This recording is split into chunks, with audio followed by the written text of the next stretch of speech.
Hey everyone, this is Jake. So today for economics, I'm going to talk about Richard Nixon. Now that may seem a little strange because most people think of Nixon and think about his domestic issues with Watergate, or they think about his foreign issues with Vietnam. But what I'm really going to focus on today is the economic relationship that he's going to build with China and the significance of that. And I would argue that Nixon's presidency may have been the most impactful economically really since World War II. And the reason for this is because of what Nixon noted. Nixon was talking to his personal doctor and said that, listen, Jack, most Europeans and Americans don't realize it, but China is destined to become a world superpower by the year 2000. The simple fact is there will be more than a billion Chinese by then, the world's largest consumer market and labor force.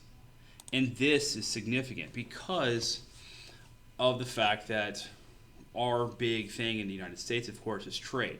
And so by opening up and stabilizing these relations with China, it's going to help us in the Cold War because we had obviously been dealing with the Soviet Union especially, but also with China as well.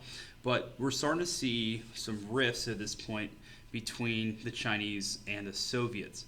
Now, we had been actually trying to basically economically fight the Soviets. We had been using, Brianna talks about it with the Soviet Union, where the CIA was going in and countering the GDP figures of the Soviets in order to make sure that the Soviets' lies were basically called out and for them from being able to make the argument that they were economically more powerful than they were. And so we do this stuff, but by the time Nixon gets there, we're going to be dealing with the whole Vietnam situation. And he and Kissinger knew what they wanted to do. They wanted to deal with China, but they had to kind of do it stealthily so to actually do it over time.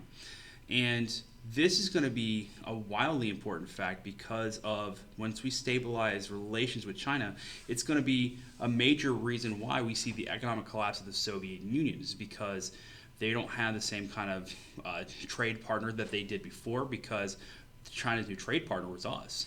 And this is going to be hugely important to the United States economy because of outsourcing. And I think Miller was talking about the idea of the total economy. And so outsourcing is going to be kind of a direct result of some of these policies of Nixon because of the fact that people are now going to be able to trade business-wise with the Chinese. And eventually, the Americans are going to look at the Chinese as a way to produce their goods and do it much more cheaply so they can make a bunch more money.